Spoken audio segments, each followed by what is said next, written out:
this ministry. Because new angels are coming here, new things will happen. Bless your people, reward their labor in the name of Jesus. Thank you, Father. Therefore, Lord, as we hear your word, do more than we can ask. In Jesus' name. God bless you. May be seated. In this service, nothing will be impossible. Maybe tell somebody in this service, nothing will be impossible. I didn't hear you tell somebody in this service, nothing will be impossible. If you believe, I shout a big amen. Now, like I said, I'll be preaching 45 minutes on dead, but still breathing. Dead, but still breathing. I'll be saying only what you need. I'm not going to waste time to say something that I don't need. The book of Revelation, chapter 5, verse 1 to 6. Dead but still breathing. The book of Revelation, chapter 5, and I saw 1 to 6. I saw in the right hand of him that sat on the throne. And I saw in the right hand of him that sat upon the throne a book written within. A book written and on the back side. Sealed with 7 seals. Number 2, and I saw a strong angel proclaiming with a loud voice. Who is worthy to open the book and to loose the seal thereof? Number 3, and no man in heaven nor in earth. Neither under the earth was able to open the book. Neither to look thereof. Number 4. And I wept much because no man was found worthy to open the book. And to read the book. Neither to look thereof. Number 5. And one of the elders said unto me, would not behold the Lion of the tribe of Judah, the root of David, had prevailed to open the book and to loose the 7 seals. 6, the last, and behold, and lo, in the midst of the throne, and of the 4 beasts, and in the midst of the elders stood a lamb as it had been slain, having 7 horns and 7 eyes, which are the 7 spirits of God sent forth into all the earth. Now, if you look at the story, the place we read is talking about Jesus slain lamb on the throne. Slain lamb. Where? Now, if you look at that story there, or the scenario, you will discover that the lamb is actually slain, but he's still breathing. The lamb there is slain, but he's still breathing. Now, ask me how I know the lamb is breathing. Because it is standing. If the lamb is dead, if the lamb is what? If the lamb is dead, the lamb, it will fall. Number 2, dead things can't stay in God's presence. Things that are dead, smells.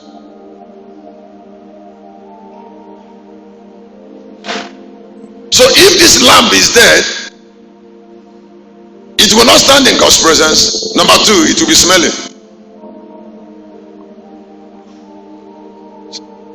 So the lamb slain simply means he's supposed to die, but he didn't die. Now, excuse me, this scenario is a corporate destiny of all of us who came from this lamb. Let me say again, this scenario is a corporate destiny. This one destiny is everybody's destiny, because we all came from this lamb. So if the lamb is slain but is still standing, the Bible says in 12:1 that our relevance on earth is to be living sacrifice. That is to be slain while you're still living.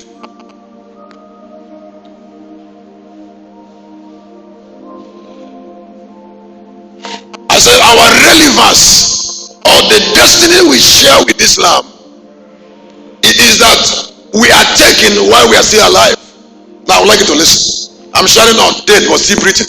Now, every life that God must protect is a life he takes. Let me say again, every life that God must protect is a life God must take. Now, the value of your life in the purpose of that life. You cannot interpret the value of your life, until you interpret the value of your life from the purpose. So each time God wants to estimate your value, he reveals the reason for living.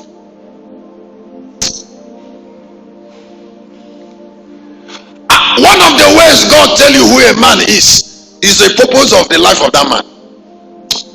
Let me say again. I said one of the ways God tells you who a man is or who you are is the purpose of your life. Because your life matters or is useful to God only in purpose. 12:1 of the book of Romans.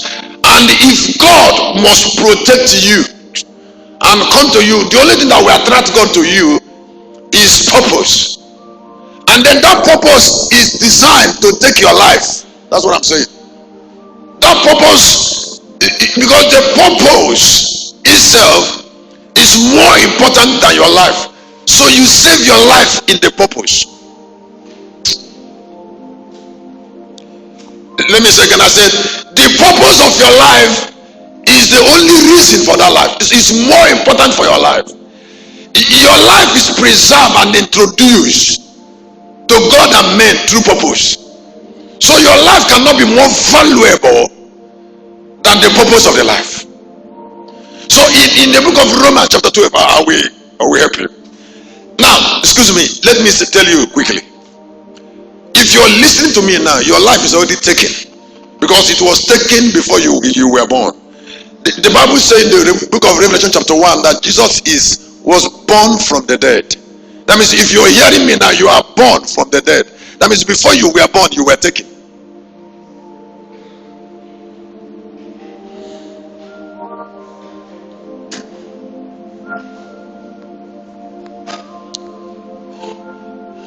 Now, trying to separate your life from whatever that took it is stealing it. That means a lot of people are alive, but they have stolen their life. And the consequences of stealing life is misery. I said the consequences of stealing your life is misery. So when you see a young man or a young lady stay long in pain, why that lady has stayed long in pain is because that life she's living, she stole it. She stole the life. She took the life away from the only purpose of that life. So the angel of that life and the spirit of grace of that life left the life. God cannot be with you and you'll be suffering. Don't tell me that. If suffering lingers, then God is outside.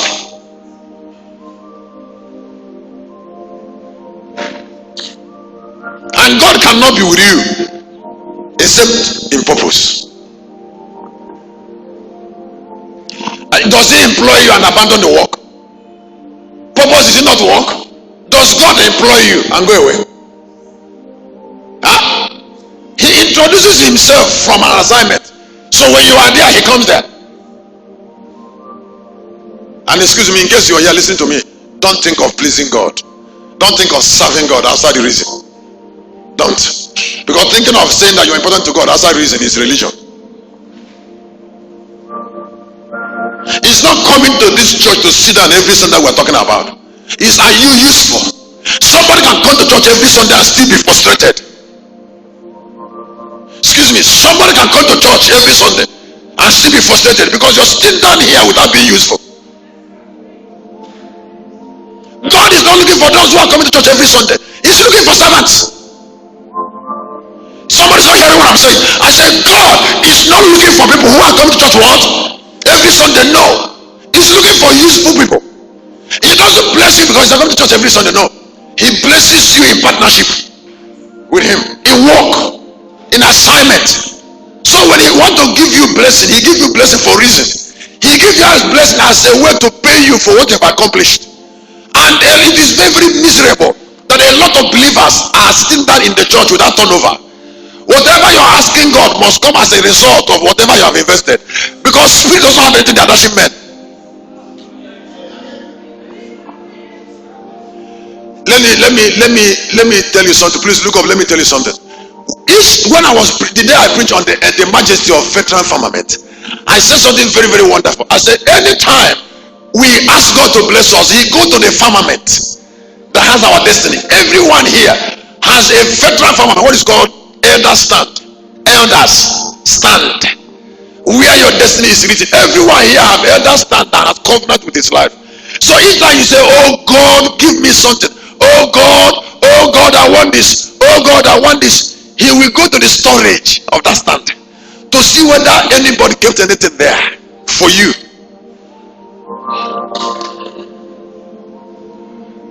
Now, if there is nothing there, God will answer that prayer, because God is a spirit. That is why until now the Jews rule. They gave us Bible because they understand the importance of keeping something somewhere for harvest. Life is so continuous. That's why you know some people say man died. God say, what do you mean? What do you really mean? Somebody says it's appointed unto a man wants to die. After that judgment, I say I believe that. But don't you know that God will make new spirits and new destinies and new stories from the old? If what I'm saying is not correct, why did Abraham have to supervise Jesus? The Bible said in John chapter 8, Abraham saw my days, Jesus, and was glad.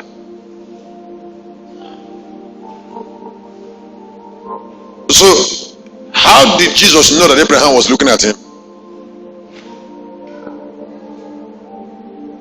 And why was Abraham looking at Jesus? Now the Abraham, I'm sharing on dead but still breathing. The Abraham that was looking at Jesus, was he dead? Jesus said Abraham saw. I will take you far in this service, that Abraham saw my days.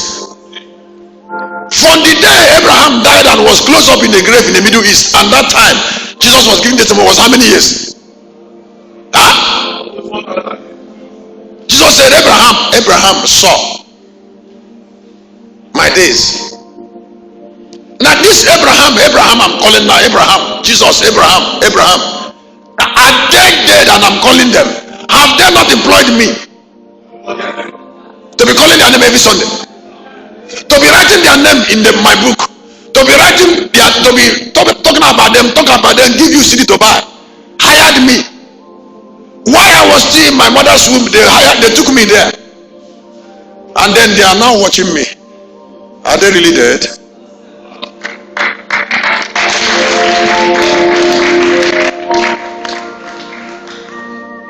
It's only in Africa that we don't understand. I'm about to start preaching. Pay attention. 12:1 Romans. I beseech you therefore, brethren, by the mercies of God, yes, that you present the body the living sacrifice, yes, wholly acceptable unto God, which is your reasonable service. He said, present yourself a living. Now, why it is living is because you are already taken. While you are alive, you are taken. That means as you're looking at me now, you don't have life, because that life you think that's your own was what? Has been taken. So you have been sacrificed. Even though you are alive, you died in purpose. Revelation chapter 1. Excuse me, please let me have to listen. I want to emphasize that thing I told you before. It's new. A lot of why when you finish praying, God will say make sacrifice. It is because our life is not sustained from prayer. Our very life is not sustained from prayer. Christianity didn't manifest to prayer. We were bought.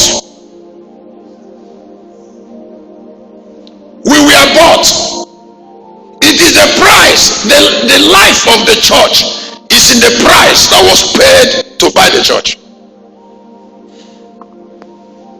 Let me say again. I said the life of the church is not in prayer, but the price that was paid. If you look at Gethsemane, 26 of the book of Matthew, Jesus had to pray so much, sweat have to be like blood. But yet, with the level of that devoted, traveling and groaning prayer, God was not satisfied. Because prayer can't save man. Prayer can't save man. So after praying, he proceeded to die. The testimony in heaven is not in prayer. Even though prayer is much, the Bible said God keeps storage of prayer in chapter 5 too. It's wonderful to pray. But sacrifice has the life of God.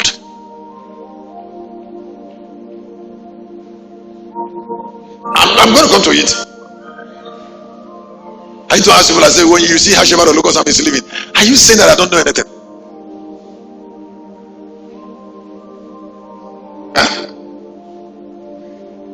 The day I knew that if God must bless, if God must bless, he must go to the firmament. And when I went to where I came from, there's no story. Then I made up my mind that I'm going to keep story. Because villages and cities and towns will remain in pain if nobody is ready to buy destiny. Families will remain in pain if people refuse to buy their future. It is not what you can take that make you great. It's what you can give. And the sacrifice interprets the value of lives. Those who their life is not great, those who are not great, they can't give, they can't sacrifice. Because they want to keep a life that have no value. Did you hear what I said? They want to keep lives that have no what? That have no value.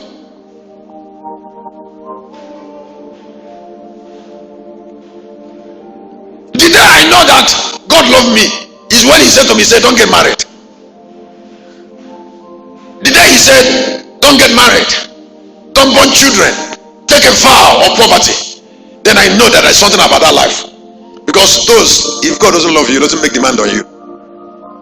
Let me ask you to listen. Let me ask you to listen. If God doesn't love you, he doesn't ask you for things. That means if he doesn't ask you for things, it means that you're already abandoned. Let me ask you to listen. I said, if God stop asking you for things, just know that he has abandoned you.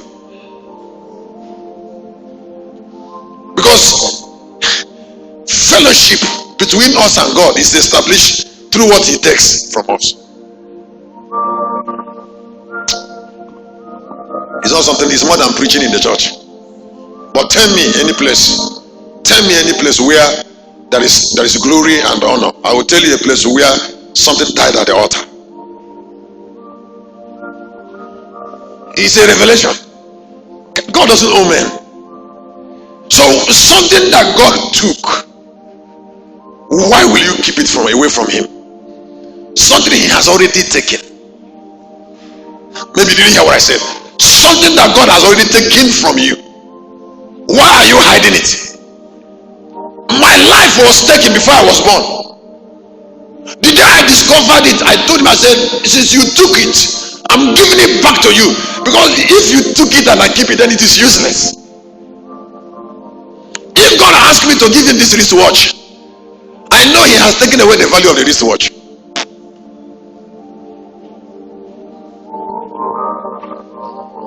And I know it is my honor for God to make demand on what a man like me have. God does not make demand on things that are not useful to him. Am I helping you? Chapter 1 of Revelation. I'm not preaching on sacrifice, I'm talking about dead but still breathing. If a man dies and still breathing, you can't forget him. A lot of men are dead today, but they're still breathing. So in this message, I'm going to be talking about two types of immortality. Two types of immortality. There are names you cannot forget. If there are names you cannot forget, why do you want your name to be forgotten? If you can remember Apostle Paul, remember Jesus, remember Martin Luther Jr., remember Mary Magdalene, remember Anna the prophetess, remember Peter, remember all the visionary men of eternity, remember men like Bessie the host. Why will your name, why will you sit down here and soon stand up from this place and your name is forgotten? Why? Why? My advice to you is to give give everything you can give, to accept to take immortality, because men take immortality in exchange.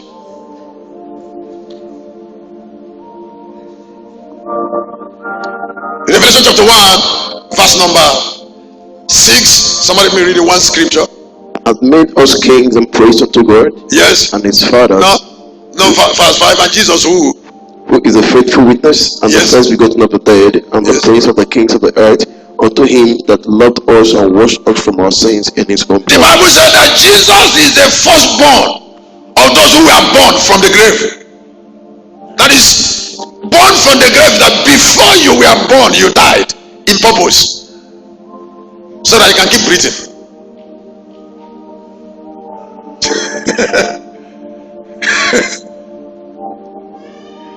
I said before you were born you died where? So that you can keep breathing. If Nigeria will go forward, or local family will go forward, or the church in Africa will have new relevance, we must go back to Calvary. The Bible said Jesus laid down a holy life, and is asking us to lay down our own life for our brethren. So he laid down his life as an example for us to follow. How many of us are still hearing me? I said visionaries right now. I'm talking about two types of immortality. Visionaries breathe eternally in their vision.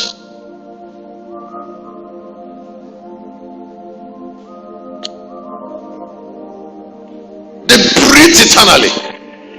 As you're hearing my voice now, there are some men who are alive on earth. We know that they cannot be forgotten, because they are breathing.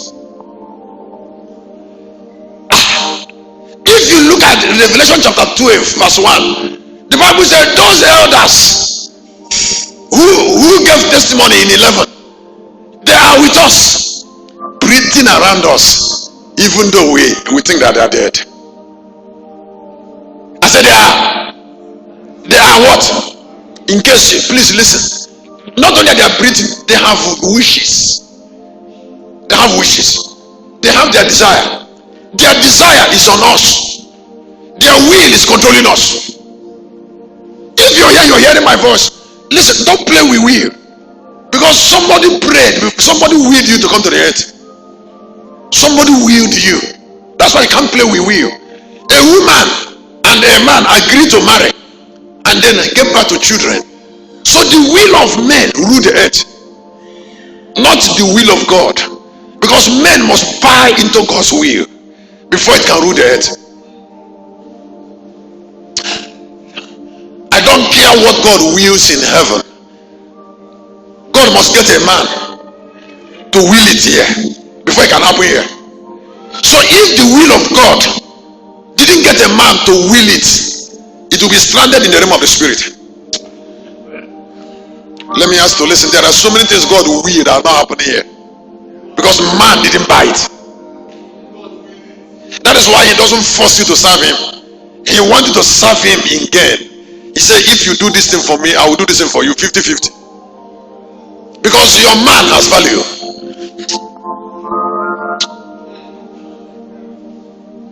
Help me to touch somebody and say, your man has value. Now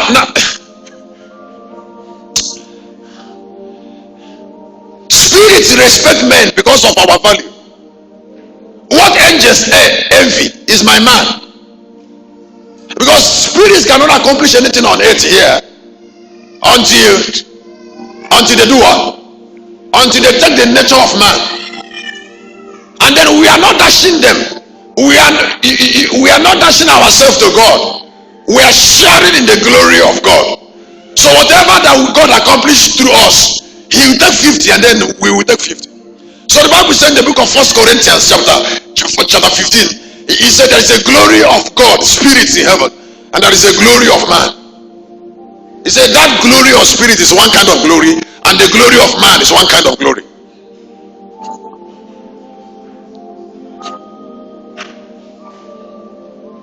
So sometimes when God is asking you to do something for him, ask him what you will get.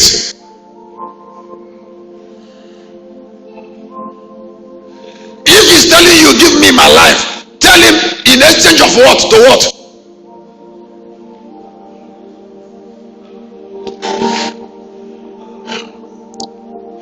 In exchange of what is he giving you? Taking your life for what? What is he going to give you back? Well, that's business.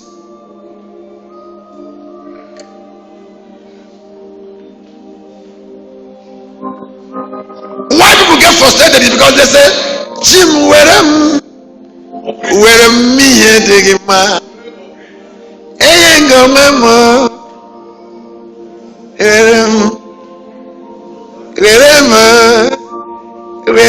No, don't give him your life like that. If he say give me like he can see to what? To what gain? Because it is a gain that sustains you in pain.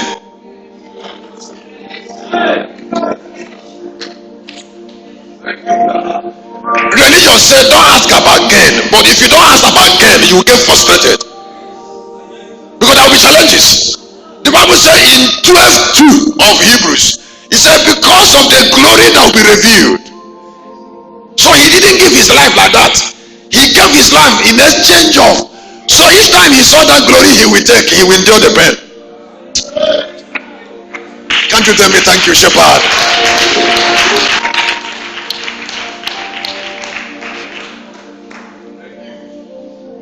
I'll be gambling around. I'll just be gambling. Chapter 12:1 to tell that somebody is looking at you. Somebody who you think that is dead didn't die. Is looking at you. Your mother who called you by the name, who called you by that name you're answering, maybe slept in the dust of the earth, and you said that she died. You mean that you are alive and said that your mother died? If your mother is dead, who do you represent? When Jesus went to Calvary, Mary became popular. Mary the mother and all the people who related with that vision became popular from that sacrifice. So they didn't die. If you're here, it can be possible for you to eternalize the name of your nation, the name of your mother, the name of your brothers. You can make your village popular. Why are we going to Middle East? If not because of what the Jews accomplished through sacrifice and vision. You know the way I preach, you know, church, you know I'm already very intelligent. If I keep on talking and don't go to Bible, you will be saying, here or the one Bible. Hebrew chapter 12:1. Wherefore seeing we also are compassed. He said, wherefore seeing we that we are compassed with so great a cloud of witness. We saw against the cloud of witness. Let us lay aside the Bible said, let us lay aside. And the sin which doth easily beset us. Yes. Run with patience the race that is set. Now the Bible says some people are compassing you. You say, and who are they? You will see them in 11. If you look at 11, 39 and 40, you will see people who say that they are dead, encompassing us. Encompass simply means that when you're going home now, they will be going with you. They will be going with you. If you go to work tomorrow, they will be going with you. If you're sleeping now, they're sleeping with you, because they encompass you. Your life cannot be separated from them, because you are an offshoot. The Bible called Jesus in Isaiah chapter 11. He said, Jesus, you are thinking that David is dead, but you are stem. You are a branch. So how do a branch disconnect?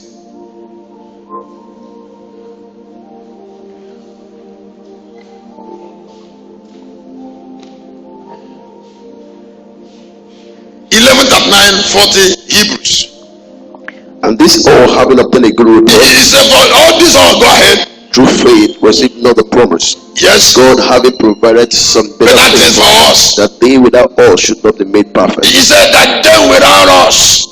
So what are they looking for? The Bible said they are hanging around us so that we can further them. Without us, they cannot be perfect. John chapter 8. John Gospel chapter 8. Why was Abraham hanging around Jesus? It is because Abraham was looking for perfection in Jesus.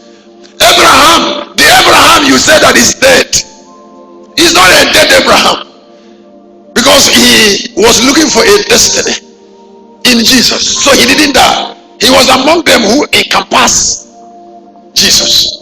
Am I blessing somebody? I said he was among them that do what? That encompass Jesus, looking for definite destiny from Jesus. Look at chapter 8 verse 54 verse 56 of the book of John Gospel. Yes, go ahead. Your father Abraham rejoiced to see my day, and he saw it and was glad. Now your father Abraham in John chapter 8 56, he said he rejoiced to see my days, and he saw it and was glad. Three things.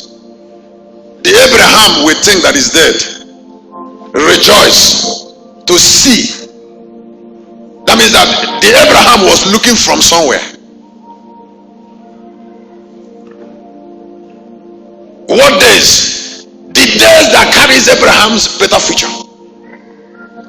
If you're here, you are a father, you're a mother, train your children very well. And please, what I'm about to say will help you. Will help you. When Abraham was on earth, he had two types of children. There was natural Isaac. There was natural Isaac. That was Abraham's child. But there was this Jesus. That was the seed of Abraham. This Jesus that carried the visionary mandate of Abraham. But there was this Isaac, natural Isaac. That was Abraham's child by physical will, biological child, Isaac. But there was this Jesus. There was visionary seed. The Bible said that Abraham depended on this Jesus to get children from the Gentiles. So the value of these two sons of Abraham was not the same value. But two of them were valuable at different rates. Isaac had value with Abraham to continue the biological lineage of Abraham. But there was a visionary Christ that made us part of Abraham. They were all children of Abraham. Excuse me. Life is lived very well from understanding, particularly understanding of vision. Let me say it. I said life is lived very well. God cannot take you further than what he has revealed to you. One of the ways to know that God is still around you is what he reveals. He must, if a spirit is around you, the spirit must talk. I said if a spirit is around you, a spirit must do what? Must talk. Let me show you something about Abraham. In the book of Galatians, chapter time is running away from me. Chapter 3, verse number 16, that the seed of Abraham is Christ. There are many things that can take your time, but make sure or try to understand there are some things that take our time that doesn't have value. There are also some things that take our time that have less value. Give your time to things that are very, very important. Now you're hearing me. Let me say again. There are things that it is immaturity that make men to invest their time in things that are valueless. Intelligence also should make you to reduce investing your time in things that will not give you a standing dividend. If you look at this scripture here in chapter 3 verse 16, the Bible began to separate the difference between Abraham and Isaac. Go ahead.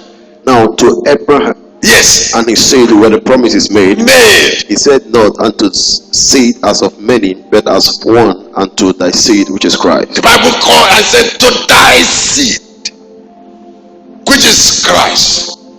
Now, if you look at 13 Solomon to the same scripture, the scripture is said, Christ had redeemed us from the curse of the law. Being made a curse for us, for it is written, cursed is everyone that hangeth. Number 14.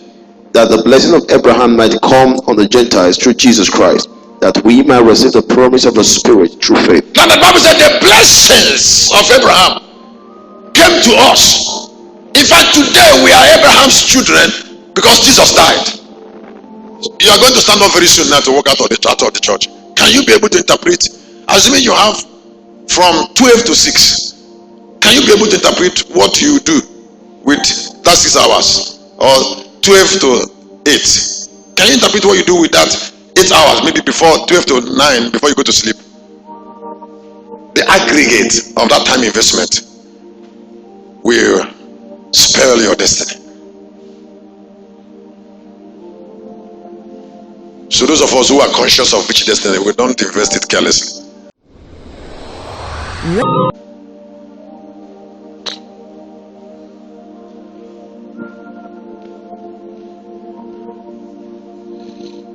The Canaanite woman brought a child to Jesus and said, Jesus, I heard that you are healing everybody. I heard that you are healing everybody. Jesus, I heard that you are healing everybody.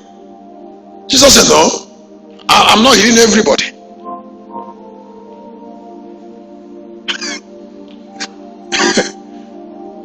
I heard that you're doing what?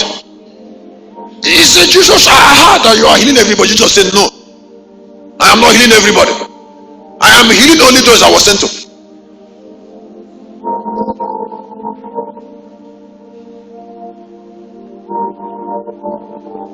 Some of us believe that our anointing is for everybody.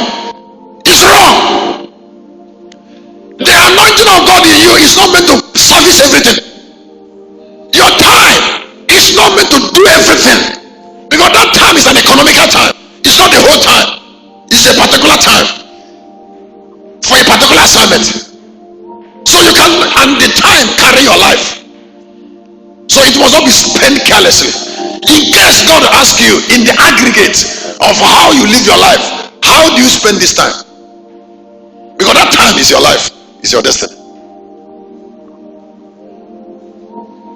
The trick of Satan is to come to you in subtlety and steal it. When he steals your time, he will steal your life. So when somebody come around your house and sit down and say, let's gist, you're going to interpret her to be either Satan or God. The difference between great men and small men is that small men can invest their time in anything.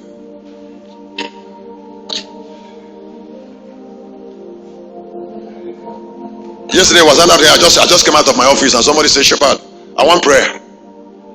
In the morning, somebody came and said, I do what? He said, Shepherd, I want prayer. I said, I don't pray for sick people on Saturday. I'm reading.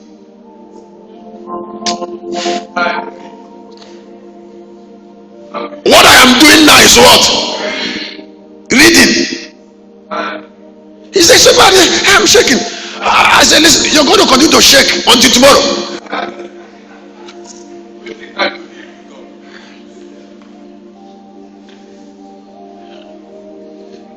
When I used to be a small boy, they will say, be compassionate. I said, compassion is it foolishness? Tell me thank you, Shepherd. Before you answer, compassion is not foolishness. There is a demon of ignorance in Africa that is destroying everything God has in us. Demons that depend on darkness. So anytime anybody anywhere is sick, he say, "Come, me Shepherd." He's praying now. If he's sleeping, wake him up. I'm not going to wake up. I'm not going to wake up.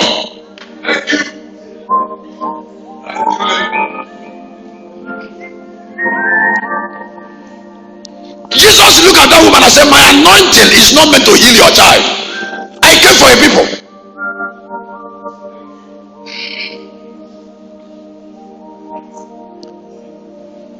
And then the woman said, hey, if you're dining in king, what about the crumbs? He said, go, your child is healed by your faith.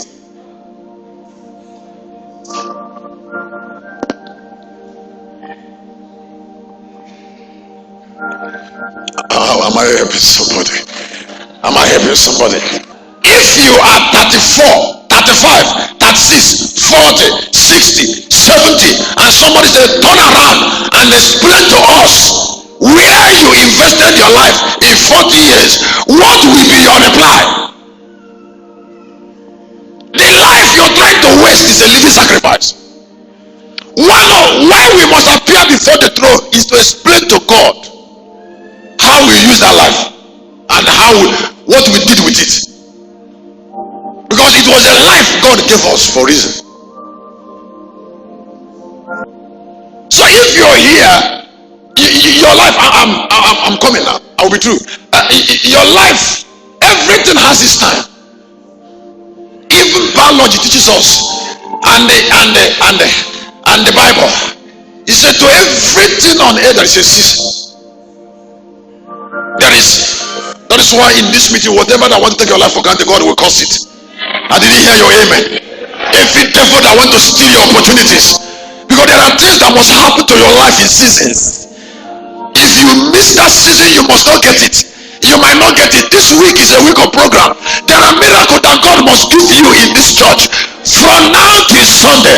That is from by Sunday you have gotten it. If you didn't get it, night might come on it. That is why you must fast and get ready. The miracle and whatever that God do on earth happen with time.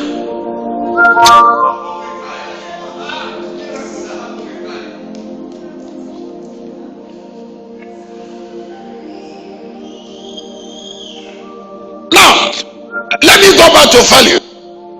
I'm sharing on dead but still breathing. The word of your life is in value. If God keep this in the market of God and said to men, buy, what will you use to buy?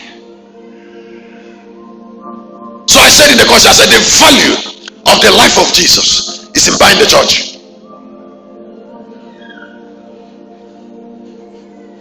God does not separate who you are and what he can depend on you to accomplish. The value of your life is an accomplishment. That is why we must not reserve anything. Let me say again, I said the value of our life is in what God must use that life to accomplish. If you look at that place we read, let's look at the book of 1 Corinthians, 2 scriptures, 6:23 and 7:20. If you're there, just tell me to preach. You need to, what I'm saying, you know, I don't talk rubbish. For what? I know the value of what you know. I know the value of what you know, because what you know is meant to order your steps. You're supposed to live from what you know. In fact, the love of God for your life simply is interpreted from what He's telling you. I need to tell you, I said the difference between a man's wife and his servant is what the woman know about the man. Let me say again, I said the difference between a man's wife and the man's servant is what the woman know about the man. There are things a servant will know about a man, it is tantamount to infidelity, because she must not access such depth of that man. If there is something that happened to you at your back, certain part of your body, and your maid know about it, and your wife hear that she talk about it, your wife must suspect you, because your maid must not access that aspect of your body. So there are things that if God doesn't love you, He will show you. Or if there is something that is binding you and God will not show you such things. Church, am I not finding this service? I said that if there are things that God will not show you until there is something that is tying Him to you.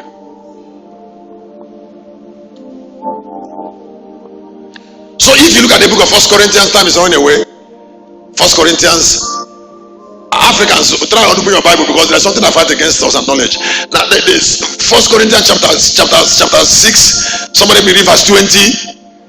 For you are born with a price. He said, you are born with a price. Therefore glorify God in your body. Now, verse 7, chapter 7:23. You are bought with a price. You are bought with a price. Be not you the servant of man. He said, you are bought with a price. That means that the church, this church is a church that Jesus bought. He died for it so that he can live in it. He died for it so that he can own it. I said he died for this church so that he can be part of the church. This church took his life to interpret the value of his life. Let me say again. I said this church took this life so that he can interpret the value of his life. Let me tell you something. One day Abraham was running out of time and Sarah was disgusted. I said to Abraham, I said, what are you waiting for? God is making promises and he has said it's not Eliezer of Damascus for her. Maybe let's use Sarah. Let us use Hagar. And after so much pressure, Abraham consented to the pressure of Sarah, and then the slave girl gave birth to Ishmael. Terrorism.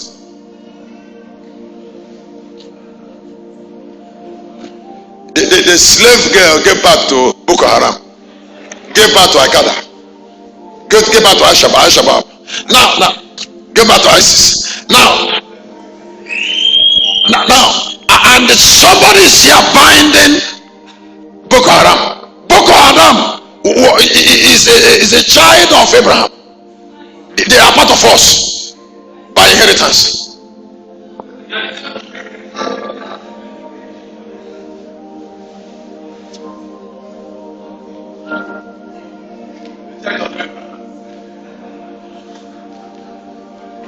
So Boko Haram is not going to die by bullets. Because Abraham lives in it. Abraham is part of Boko Haram. From Hagar.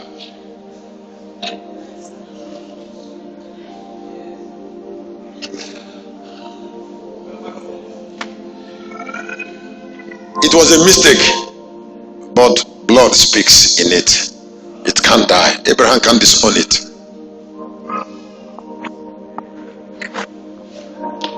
There are many mistakes we make that we live forever.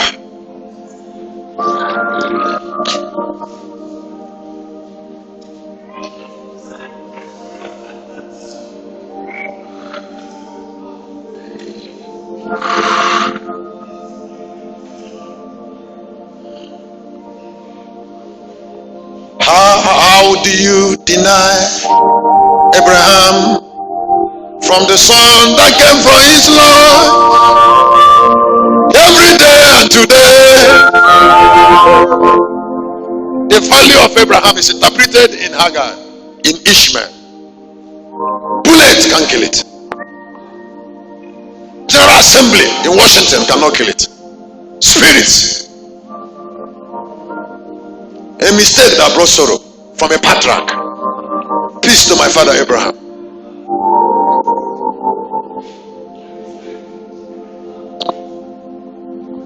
A mistake of impatience, of haste. You can't wait on God. Because you are here, your marriage is delayed, you think you can marry any man and produce an idiot.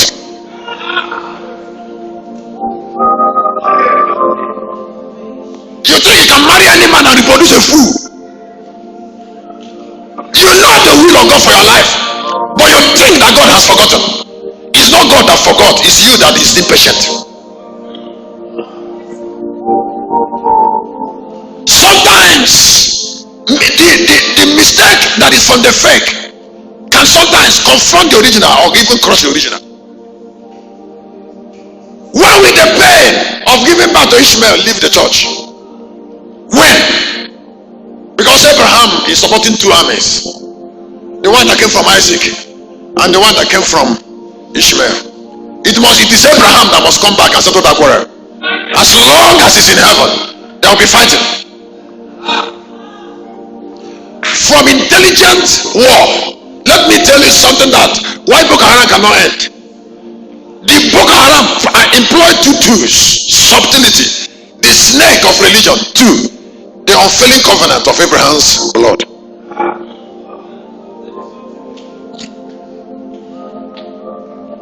So the more you kill them, Abraham will appear in them, keep on recruiting people.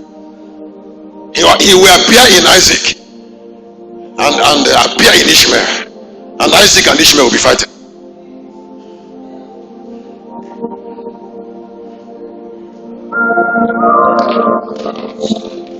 If the target is on good luck, Jonathan, the strength is from religion. An Hausa boy is not dying for politics, even the politicians might use them. An Hausa boy will not die for a politician. The emotion they share to join Boko Haram is not a political emotion, it's a religious emotion. Put your hand together for me for telling you what is in there.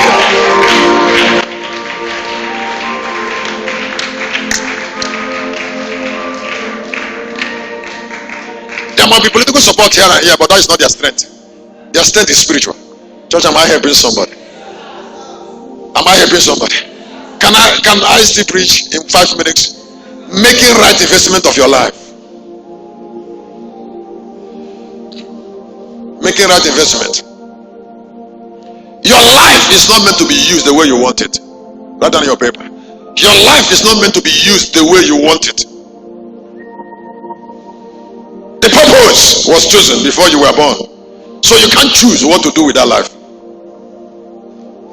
It is a risk to choose what to do with your life.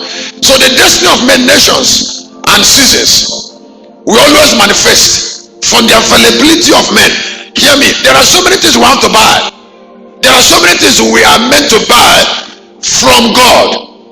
But it is not what we want that we can buy. It's what we can buy. I said there are so many things that are available in the market for us to buy, but it is not what we want that we can buy. It is what our life can buy. Now, if you breathe in, I will go ahead and say something that will touch you. God will not continue to protect men until they invest their life properly.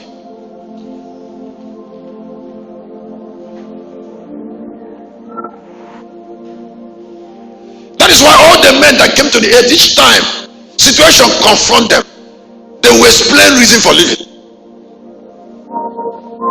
I said each time situation do what? Because their strength, the strength of God to protect them is in their value. Let me say again, I said the strength of God to protect them is in their value. So don't tell me that you're very important to God when we don't know the value.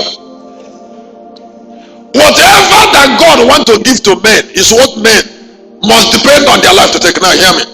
Hear me. When I read 10:9 of Revelation, please pay attention to me. If you look at the story of that trees went to meeting. Trees went to meeting and they began to call trees. The trees went to meeting and they began to say to trees. They went to vine and said, vine, you're fine. He said, I'm all right. Yeah, I'm fine. Why are you telling me fine? He said, be our king. Vine said, you want to waste me? You want me to die without breathing? You want God to forget me? To invest this life wrongly is to die without breathing. The Jews went to John and said, John, you're too popular. And we hear that Elijah will come. But are you Elijah? They want John to die without breathing. John said, you cannot make me to die without breathing. I am not Elijah. I am not any of the prophets. The only way that Christian can talk about me thousands of years after I have died is to be able to find the reason why I'm living and give that life to it. So they said, you are Elijah. He said, no. Prophet said, no. He said, I want to establish my immortality on vision. I am just a voice. So what are you? Some people want to breathe without dying. when they are wasting their life. This service will soon end, and then the gate of the church will be open. Where will you find yourself? Trees went to meeting. If trees can avoid mismanaging of their life, what about us? Let me ask you something. Was he not royal to be a king? Was he not wonderful enough to be a king? King of trees and other trees will worship you. Why were trees intelligent to avoid it?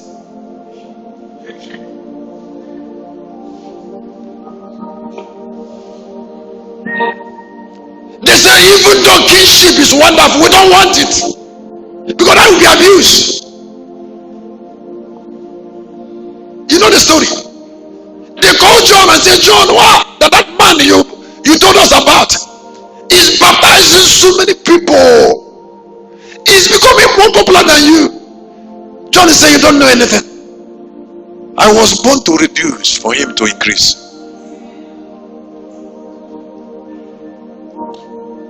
What I'm teaching and I'm about to stop is the basis of prosperity and immortality. Pay attention to me. God will not continue to support you in error, in visionlessness, in living without reason, in doing whatever you like with your life. Anybody who avoided the reason for living that is from God is living on his own, and a life that is living outside God can't go far, because that life is without support. That is why great men will avoid it. If John has said, John the Baptist has said, okay, I'm Messiah, I'm this, some people will still follow him. But I won't talk about him today because he has abused his life.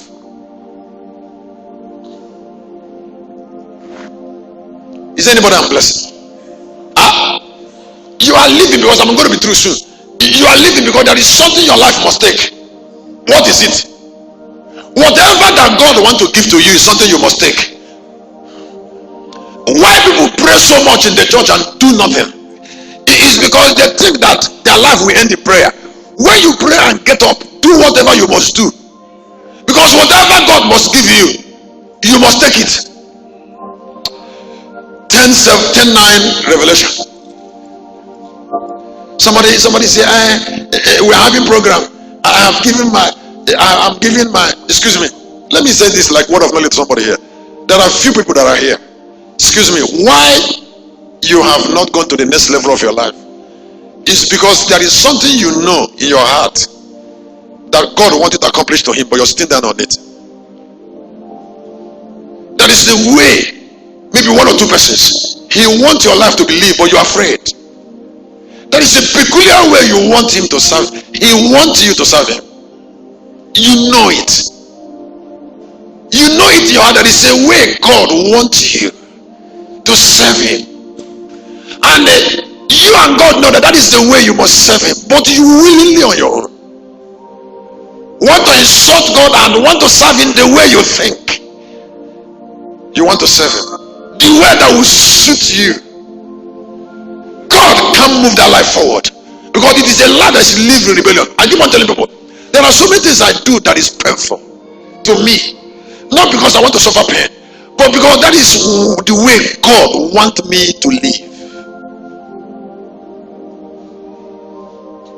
Whether I am crying or not, the value of this only life I have is to live it that way. And to avoid living that way is slowing down the life and making it irrelevant. Excuse me. If you walk away from God's path, you will face Satan.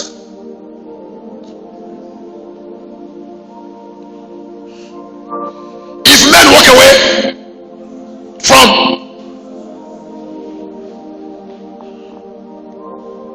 he can't protect you. 10:9 Revelation. Now went into the angel and said unto him, give me the little book. Yes. And he said unto me, take it and eat it up. Now look here, let me show you the drama. The angel brought the book and then tell John, he said, John, this is a book. It's meant for you. This book is your book. But all I'm trying to do is to hold it. So if you want it, willingly stretch out your own hand. I'm not going to stretch it out. I'm going to keep it for you. I have brought it to say it is your own. The remaining effort is your own. He said, this is the book. He said, take it and eat. He said, this book is for you, but you have to do the taking. There are so many things that belong to us we don't want to take.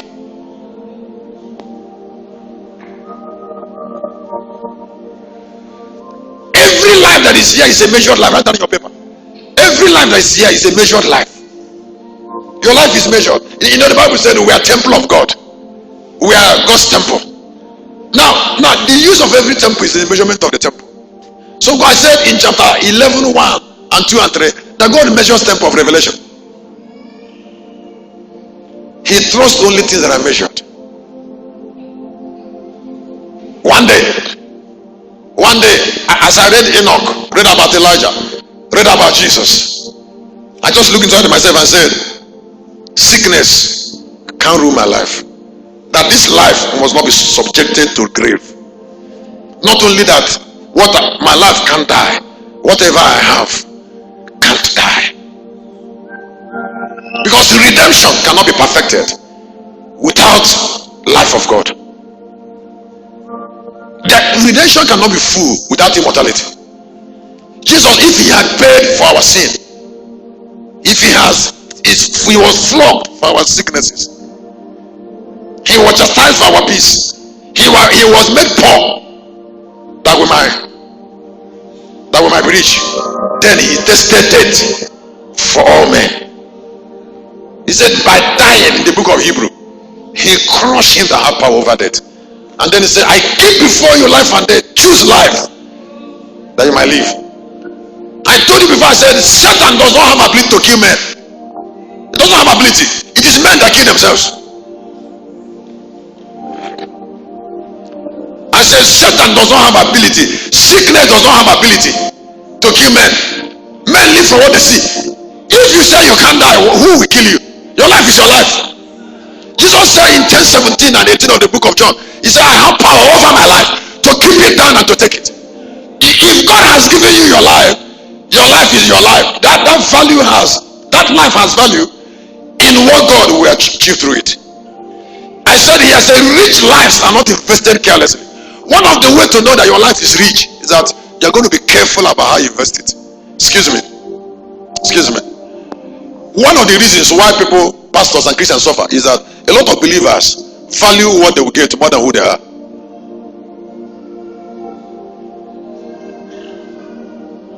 Value more, even pastors. Why will what you will get be more valuable than your person?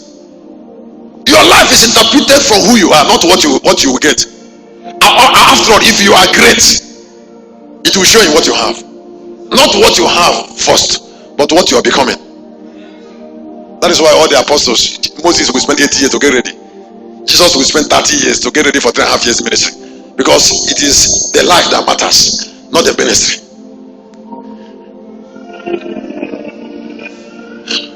Will God use me more than who I am? If I'm not intelligent, can I raise an intelligent church? If local family must grow, the church must grow from me. Did you hear what I said? I said church must do what? Must grow from me. If God wants to change you, appreciate your future. If God wants to improve your destiny, first of all, he improves your life. He brings you into destiny. Church, you know you're going intelligence at the intelligence now. Intelligence. Two types of immortality: visionary immortality and living without dying at all. We shall not all sleep, but we shall change. Enoch saw it, others didn't see it. It's too different. We shall not all sleep, but we shall change. Elijah saw it. He fought death. I told you, I said a spirit that functions on earth must not be man. The size of God is measured from the earth. If God must function on earth, we must measure his size from men. If Satan must function on earth, we must measure his size from men. Because spirits that want to bless men or fight men must fight them for human tabernacle. And a man that God or Satan will use must not be smaller than Satan. So if death must kill through a man, that's what the Bible said. He go like a roaring lion, singing to the fall. He lowers the men. In this service, I am a plus. Because I'm an ambassador of immortality. To say to the angel of death, not only that you can't die, nothing around you dies. Nothing.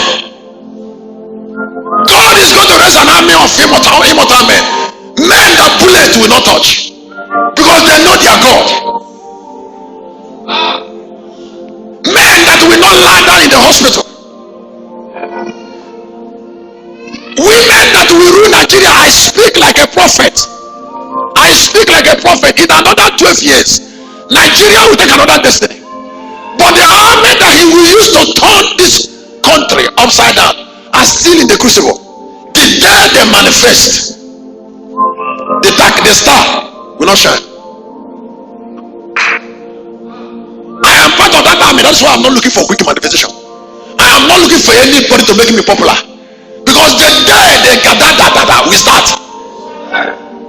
I am taking my time to be valuable.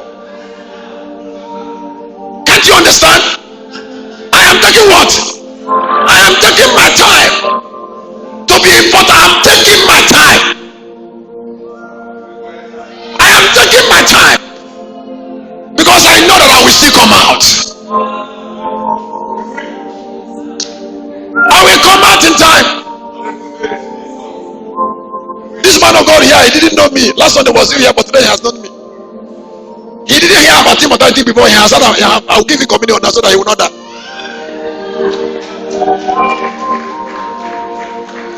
That is why I will still see many of them. Jonathan, Obama, all of them will come here. Let me ask you to rest your feet.